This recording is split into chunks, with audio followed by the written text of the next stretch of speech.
आइए बैठिए। आज मैं किसी आम विषय पर चर्चा नहीं करने वाला। इस विशेष चर्चा में हम अपने गोकुल गांव की उन पुरानी उथल-पुथल भरी लेकिन बेहद आनंदमयी यादों में चलेंगे। एक ऐसा समय जब साक्षात ईश्वर हमारे बीच एक नन्हे नटखट बालक के रूप में खेल रहे थे। सच कहूं तो उन्होंने पूरे गांव की नाक में दम कर रखा था। हमारी आंखों के सामने जो कुछ भी हुआ वो महज कोई साधारण शरारत नहीं थी, बल्कि विशुद्ध प्रेम और वात्सल्य का एक बहुत ही अद्भुत ब्रह्मांडीय खेल था। तो चलिए गोकुल की इन गलियों में चलते हैं। जरा सोचिए, क्या महज 3.5 साल का कोई बच्चा पूरे के पूरे समुदाय को डरा सकता है? बिल्कुल। हम गोकुलवासी तो हर समय ऐसे चौकन्ने रहते थे मानो कोई हमला होने वाला हो। लेकिन भाई, ये डर किसी खूंखार राक्षस का नहीं था, बल्कि उस मनमोहक बालक की अगली शरारत का था। हम गांव वाले तो आपस में यही कहते थे कि इस बालक के शरीर में पक्का कोई स्प्रिंग लगी हुई है। इतनी ऊर्जा, इतना उद्यम, स्वर्ग से देवता भी देखते होंगे तो अपनी आंखों पर भरोसा नहीं कर पाते होंगे कि जो पूरे जगत का आधार है वो एक छोटे से गांव में इतना आतंक कैसे मचा सकता है।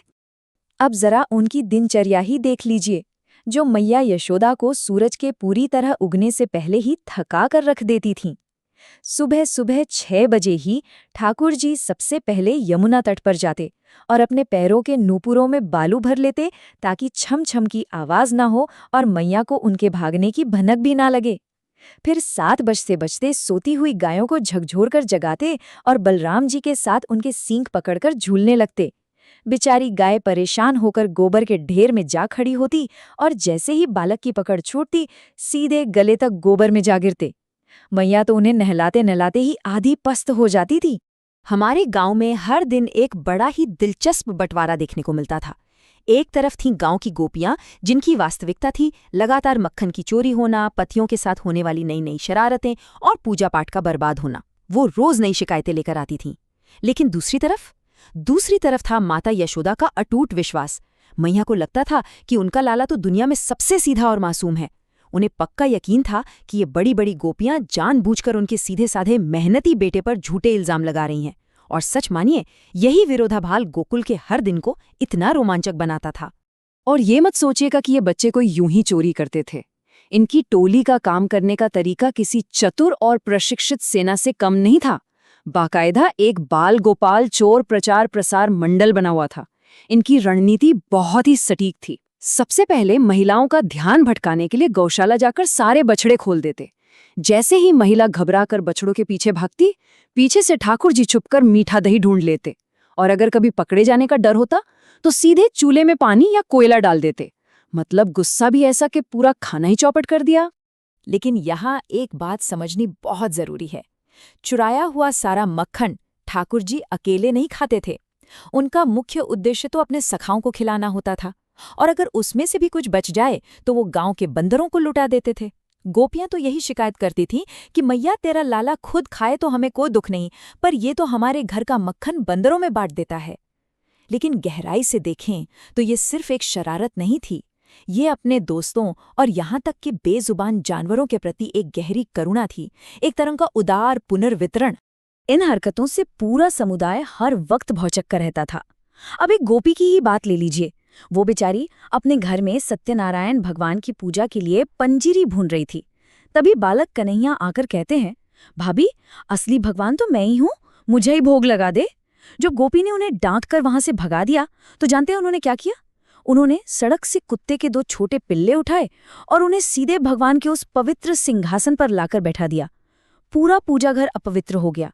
हम गांव वाले झुंझलाते जरूर थे, लेकिन सच कहूं तो हमारी ये झुंझलाहट उस बाल सुलभ चंचलता के प्रति हमारा अथाह प्रेम ही था। ऐसी शिकायतें सुनकर बिना हंसे रह पाना आज भी असंभव है। दिन तो दिन, रात के घने सन्नाटे में भी किसी को उनकी असीमित ऊर्जा और रचनात्मकता से कोई राहत नहीं थी। एक रात जब सब सो रहे थे, नन्हे कन्हैया चुपके से एक गोपी के घर में घुसे। गोपी और उसके 60 वर्षीय पति गहरी नींद में थे। बालक ने क्या किया? चुपचाप गोपी की चोटी को उसके पति की दाढ़ी के साथ एक बहुत ही कसी हुई गांठ में बांध दिया। सुबह जब दोनों उठे तो एक दूसरे के बाल बुरी तरह खिंचने लगे। यही वो मासूम अराजकता थी जिसे हम गोकुल के बुजुर्गों ने हर रोज बड़ी खुशी से सहा था। 2500, जरा इस संख्या पर गौर कीजिए। ये एक ऐसा चौंका देने वाला आंकड़ा है जिस पर आज भी विश्वास करना कठिन लगता है। एक शाम नंद भवन के दरवाजे पर अचानक इतने सारे भूखे ब्राह्मण एक बहुत बड़ी दावत की उम्मीद में आ धमके। मैया यशोदा ने जब देखा तो उनके होश ही उड़ गए, क्योंकि उन्होंने तो किसी को बुलाया ही नहीं था। जब ब्राह्मणों से पूछा गया तो पता चला कि सुबह सुबह लाला आकर कह गया था कि नंद भवन में एक बहुत बड़ा महायज्ञ हुआ है और पूर्ण आहुति के बाद विशाल भोज है। उन बेचारों ने तो दावत में ज्यादा खाने के चक्कर में 3 दिन से कुछ खाया भी नहीं था।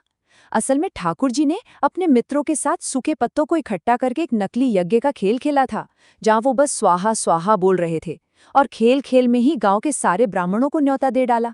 लेकिन उस रात जो हुआ वो भक्ति का सबसे सुंदर दृश्य था। मैया यशोदा ने अपने मासूम बेटे के इस अनजाने निमंत्रण का सम्मान रखने के लिए आधी रात को रसोई जलाई और उन 2500 ब्राह्मणों के लिए 56 भोग तैयार किए। और भाई, जब कभी ठाकुर जी रंगे हाथों पकड़े भी जाते थे ना, तो उनके बहाने इतने अद्भुत होते थे कि आप दंग रह जाएं। एक दिन मणि वाले खंबे के सामने अपनी ही परछाई को देखकर मक्खन खा रहे थे। मैया ने पीछे से आकर पकड़ लिया, पर वो घबराए बिल्कुल नहीं। उन्होंने तुरंत एक गजब की कहानी गढ़ दी। अपनी ही परछाई की ओर उंगली दिखाते हुए पूरे आत्मविश्वास से बोले, मैया देख, ये चोर हमारे घर में घुसकर मक्खन चुरा रहा था, मैंने इसे रंगे हाथों पकड़ लिया है। और जब मैया ने पूछा कि अगर चोर वो है तो तेरे मुंह पर मक्खन कैसे लगा, तो जवाब मिला कि एक मक्खी मुंह पर बैठ गई थी, उसे उड़ाने के चक्कर में मक्खन गालों पर लग गया। क्या ये सब जानकर आप पूर्ण विस्मय में नहीं डूब जाते? इस चर्चा के अंत में जरा इस ब्रह्मांडीय रहस्य पर विचार कीजिए। वो सर्वोच्च सत्ता जिसके एक इशारे पर पूरा ब्रह्मांड चलता है, जो पूरे अस्तित्व को संभाले हुए है, वो हमारे गोकुल की धूल में सना हुआ है।